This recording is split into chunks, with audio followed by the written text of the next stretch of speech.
Hola, ¿cómo están todos? Bueno, aún buenos días, son las 11 de la mañana y unos cuantos minutos. Quiero ver, 11 con 4, con 5 minutos.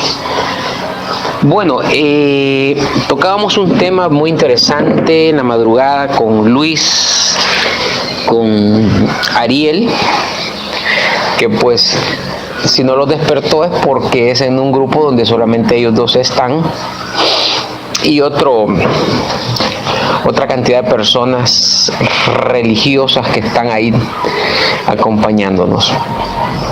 Estamos hablando con Ariel sobre qué es esa carne y esa sangre. Y hubo un punto en el que yo le estaba diciendo a Ariel de que la carne no es esa mente natural, sino que una mente natural que posee cualquier ser humano. No, eso no es la carne. La carne en realidad es una ley.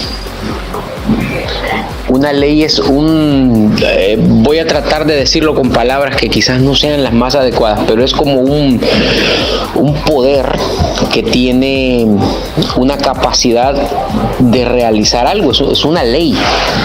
Una ley es algo que se nos impone, por eso son leyes. Las leyes son impuestas, como los impuestos económicos, a través de leyes. Tú no puedes evadir un impuesto porque te ha sido impuesto a través de una ley. Entonces, si la mente natural fuese la ley del pecado y de la muerte, es decir, esa mente natural que tiene todo ser humano, entonces significa que no solo los hijos participan de carne.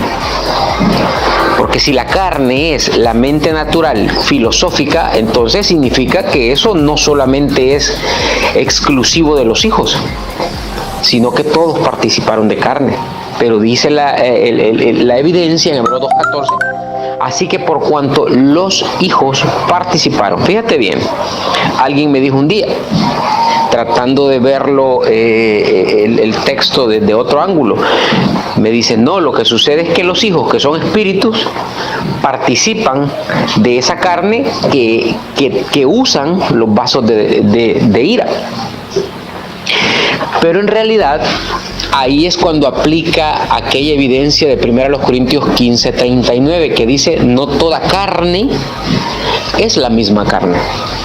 Es decir, ciertamente hay una carne que tiene filosofía, hueca sutileza, una mente natural, pero en este sentido y bajo el contexto estricto del espíritu, no está hablando de esa carne, está hablando de otra carne de la que participan los hijos. Por eso no toda carne es la misma. Y fíjate cómo en el ejemplo de 1 Corintios 15:39, Pablo, que no entendió, quiso dar una explicación y dice, está la carne de los hombres, la carne de los animales, la de los peces, etc.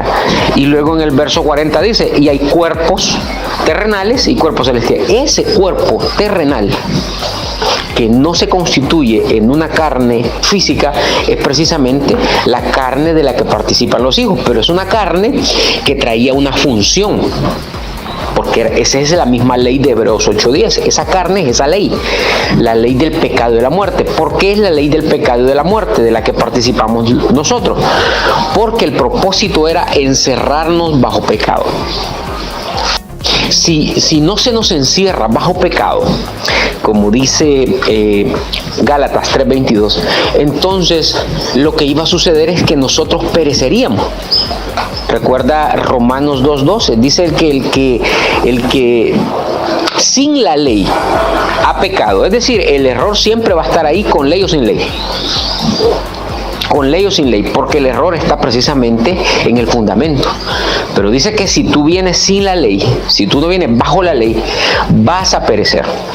¿Cómo se perece? Ya tú sabes, verso 15 de Romanos 2, dice que es en nuestros propios razonamientos, acusándonos o defendiéndonos nuestros razonamientos, en el día en que Dios juzga. ¿Y a quién va a juzgar? A los que dice el verso 12, los que están bajo la ley. Entonces, esa es la ley. Fíjate bien, si unos pecan sin ley y otros pecan bajo la ley, es lo que te estoy diciendo. pecar sin la ley implica tener una carne de aquella que dice 1 Corintios 15:39, que no toda carne es la misma. Es decir, es una carne llena de filosofía, lo que decía Ariel, mente natural, pero es que son distintas carnes. Porque en este sentido estamos hablando no de una mente natural, sino de una ley, algo que se nos impone. Esa imposición es la que dice Efesios 1:13 o 14, que dice que hay unas arras por medio del Espíritu que servirían para redimirnos de una posesión. Fíjate, no es una posición, es una posesión adquirida. ¿Cuál fue la posesión adquirida? Esa carne que no es la carne natural llena de filosofía, sino que es una carne que era una ley que serviría para encerrarnos. Es esa carne que es esa ley de Romanos 2:12, que serviría para poder ser juzgados en el día en que Dios juzgará. Por eso dice Gálatas 3:22, que la Escritura lo encierra todo bajo pecado, para que la promesa, que es por la fe en Jesucristo, fuese dada a los creyentes. Ahí están los creyentes de Hebreos 2:14, que se les llama hijos, que participan de esa carne. Esa es la posesión adquirida. Fíjate qué interesante, dice que seríamos redimidos de una posesión adquirida. Entonces eso nunca se ha razonado, eso lo ha venido a destapar el régimen. Redención es rescate, perdón, es un auxilio. Cuando tú buscas definiciones, hay un ejemplo que dice la redención de los pecados, pero claro, si estábamos bajo eso, ¿no ves que la Escritura, a través de la ley, porque la Escritura y la ley son sinónimos, según Gálatas 3:22 y 3:23, ahí estábamos encerrados esperando la fe? Entonces hay que tener bien claro que no toda carne es la misma carne. Una es la carne de los hombres y otra es el cuerpo terrenal. Ese cuerpo que es una ley que en Hebreos 2:14 se le llama carne, pero que en realidad es una ley que lo que haría era encerrarnos bajo pecado. ¿Cuál era el propósito de encerrarnos bajo pecado? Pues dice que era para que no hiciésemos lo que quisiéramos. ¿Ves? Por eso dice que los deseos de la carne son contra los del espíritu, el espíritu como sinónimo de sangre, y los del espíritu contra la carne, y estos se oponen entre sí para que no hagamos lo que queremos. Entonces significa que ahí no funciona la filosofía, ahí no funciona lo que está funcionando en la otra carne. Nosotros no, por eso no hubo contaminación, porque dice que estábamos encerrados bajo pecado y que no podíamos hacer lo que queríamos. Y estábamos ahí, Gálatas 3:23, esperando una fe que sería revelada. Contrario a eso, todo el mundo que no participa de esa carne está bajo filosofías y huecas sutilezas. Está hablando de la exégesis, está hablando de la hermenéutica, la homilética y todo lo que se han inventado. Pero nosotros nunca fuimos contaminados. Por eso dice que el Espíritu son las arras de la redención de esa posesión. ¿Y cómo nos libran de esa posesión? Pues lo que dice Hebreos 2:14, que tú participaste de carne, ahí no lo explica. Sin embargo, te está diciendo que tú participas de carne, pero dice que también participas de sangre. El asunto es que dice 1 Corintios 15, por ahí por el 51, no recuerdo a dónde, o el 40 y algo, dice que lo espiritual no es primero. Quiere decir que tiene un tiempo cada uno.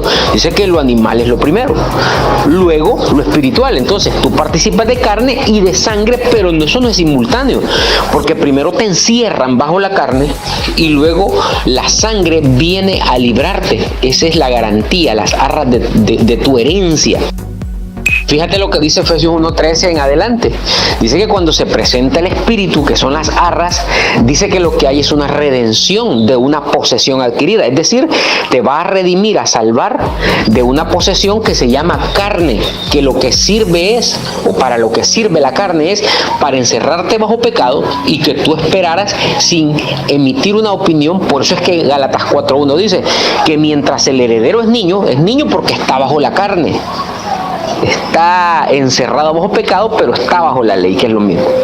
Y por consiguiente, dice que en el día en que Dios juzgará, ¿cuál es el día en que Dios juzga? Cuando se manifiesta la sangre, de Hebreos 2:14. porque lo espiritual no es primero, sino lo animal, luego lo espiritual. Lo que hace cuando participas del espíritu es que dice que te salva, te va a redimir de la posesión que tú estabas participando en ese momento. Te va a salvar de la carne. ¿Cómo? Ahí sigue diciendo en Hebreos 2:14, destruyendo al que tenía el imperio de la muerte. Y tú sabes quién tenía el imperio de la muerte. Dice que eso estaba entre Adán y Moisés. Pero ¿quién es Adán? 1 Corintios 15:45. El primer hombre. Es esa ley de la cual tú participaste como protección. Ahí estaba la ley cuidándote a través de Moisés, del error, del pecado que sirve. Hebreos 3:5 dice que fue fiel Moisés en toda la casa de Dios. Mientras tú participabas de carne, Moisés te encerró bajo pecado, pero con el propósito de que tú no pudieses funcionar. Te encierra bajo error y te inhabilita para tener Dios toda la potestad de que al participar del Espíritu, que son las arras de tu herencia, tú pudieses ser redimido. Así funciona esto. Toda esta información nunca jamás ha sido explicada porque fue guardada y reservada para el día en que Dios juzgará por Jesucristo. Quiere decir que Jesucristo nunca estuvo presente. No, el Jesucristo que te presentan las religiones es un Jesucristo mítico, es un Jesucristo inexistente. ¿Por qué? Porque nunca había estado presente. Pero entonces la pregunta es, ¿y por qué se habla de eso? Porque está ahí escrito. Las escrituras están ahí como evidencia. Mira cómo dice, ¿por qué están ahí como evidencia? Hebreos 3:5 dice que Moisés ha sido fiel, o es fiel en toda la casa de Dios como siervo para testimonio de lo que se tendría que decir. Ahora se está diciendo, mis hermanos.